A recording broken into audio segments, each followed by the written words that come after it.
மகா மந்திரம். இதற்குள் அனைத்தும் அடங்கும்.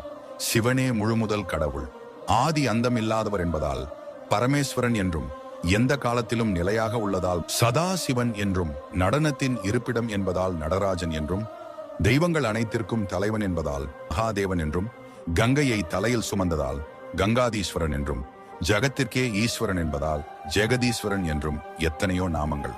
ஓம் என்ற பிரணவ மந்திரத்தை அடிப்படையாக கொண்டு படைத்தல், காத்தல், அழித்தல், மறைத்தல் என்ற 5 விதமான அருளை அளிக்கிறார்.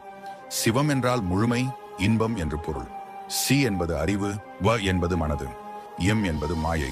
அறிவை கொண்டு மனதில் இருக்கும் மாயை விளக்கினால் நமக்குள் இருக்கும் சிவமாகிய ஆற்றல் வெளிப்படும் என்பது இதன் பொருள். அன்பே சிவம், இதுவே சிவசக்தியின் ஐக்கியமான வடிவமாகும். இதில் சக்தியாகிய அந்த வடிவத்தை நீக்கிவிட்டு படித்தால் அந்த வார்த்தை சமமாகிவிடும்.